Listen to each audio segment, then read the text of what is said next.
बच्चों let's meet the question. The question says which of the following plots is are correct for given reaction. P naught is the initial concentration of P. So हमारे पास क्या है, यहाँ पे एक alkyl bromide है, that is tertiary alkyl bromide. उसकी reaction करवा रखी है सोडियम हाइड्रोक्साइड के साथ, और यहाँ पे हमारे पास एक न्यूक्लियोफिलिक सब्स्टिट्यूशन रिएक्शन जो है वो हो रही है. P naught हमें क्या गिवन है, इनिशियल कंसंट्रेशन है किसकी, रिएक्टेंट की, और Q क्या है, हमारे पास कंसंट्रेशन है प्रोडक्ट के एट टाइम T.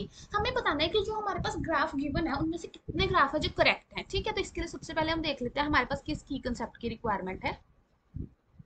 तो इस क्वेश्चन को करने के लिए सबसे पहले तो हमें पता होना चाहिए कि इसमें कौन सी न्यूक्लियोफिलिक सब्स्टिट्यूशन रिएक्शन हुई है, SN1 हुई है या फिर SN2 हुई है. अब क्योंकि हमारा जो सबस्ट्रेट है इसमें वो क्या है, टर्शियरी अल्काइल हैलाइड है.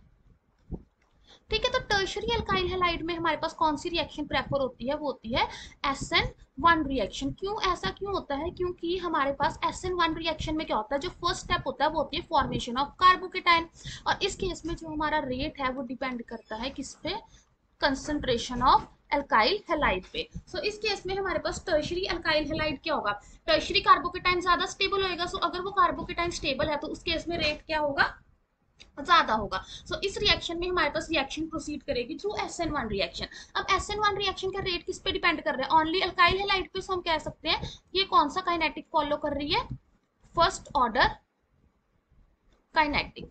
तो अब हम फर्स्ट ऑर्डर काइनेटिक के फॉर्मूलाज देख लेते हैं. सो फर्स्ट ऑर्डर काइनेटिक के हमारे पास क्या क्या फॉर्मूलाज होते हैं. एक तो हमें पता होना चाहिए उस केस में जो रेट है वो किस पे डिपेंड करता है, कंसंट्रेशन ऑफ रिएक्टेंट भी. ठीक है, अब हमारे पास इसमें जो टी हाफ का फॉर्मूला होता है दैट इज 0.693 बाय के, और हमारे पास जो AT होता है reaction at time T is equal to A not e raise to power minus KT. तो यहाँ पे हमारे पास AT क्या है, concentration of reactant at time T. तो ये कंसंट्रेशन ऑफ रिएक्ट हो गई, वो होगी कि हमारे पास AT. ठीक है, सो अब हमारे पास और क्या एक्सप्रेशन होता है, हमारे पास एक एक्सप्रेशन होता है कि जो KT है वो किसके इक्वल है, 2.303 log of A not by A. So अब हम देखते हैं कि इससे हम किस तरह से प्रोडक्ट अपने निकाल सकते हैं. तो फर्स्ट ग्राफ हमारे पास है टी हाफ और पी नॉट के बीच में. सो क्या हमारा टी हाफ इनिशियल कंसंट्रेशन पे डिपेंड कर रहा है. सो अगर हम इस एक्सप्रेशन से देखें तो T half is independent of P not. ठीक है, तो हमारा फर्स्ट एक्सप्रेशन ग्राफ क्या है, सही. सेकंड है इनिशियल कंसंट्रेशन और पी नॉट डिपेंड नहीं कर रहे, लेकिन इस केस में क्या होगा कि जो रेट है वो किस पे डिपेंड कर रहे हैं, के into concentration of alkyl halide that is initial concentration. So हमारे पास जो B ग्राफ है वो क्या हो गया, इनकरेक्ट. अब C ग्राफ में हमारे पास क्या कह रहे हैं, Q by P नॉट का ग्राफ बनाया विद टाइम. अब Q क्या है, concentration of product at time T, और हमारे पास P नॉट क्या है, इनिशियल कंसंट्रेशन. तो इसका ग्राफ बनाने के लिए हमें पहले इसको थोड़ा रीअरेंज करना पड़ेगा. सो हमारे पास इक्वेशन थी AT is equal to A not e raise to power minus KT. AT क्या था, concentration reactant at time T, and A naught is the concentration of product. So हम लिख लेते हैं concentration of reactant at time T, P is equal to P naught e raise to power minus KT.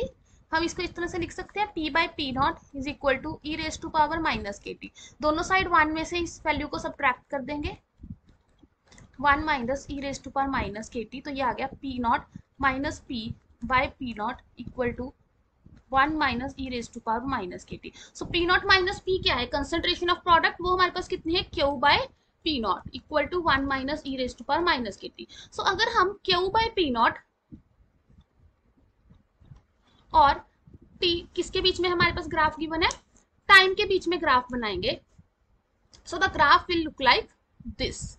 ठीक है, क्योंकि जब value at T is equal to infinity हमारी complete reaction जो है वो कम हो जाएगी. सो उस टाइम पे जो Q बाय P नॉट है वो हमारी एक वैल्यू को अचीव करेगा, लेकिन हमें क्वेश्चन में ग्राफ किस टाइप का गिवन है ये. सो हमारा ऑप्शन जो सी है वो क्या हो गया, इनकरेक्ट. फोर्थ ऑप्शन क्या है, ln P by P naught. So इसके लिए हमें क्या गिवन है, P इज इक्वल टू, इसी इक्वेशन को ले लेते हैं.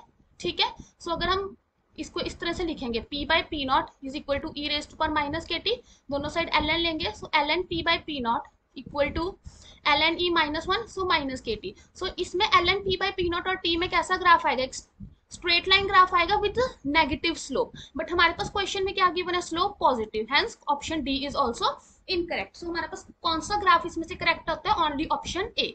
Hope you find the answer. Best of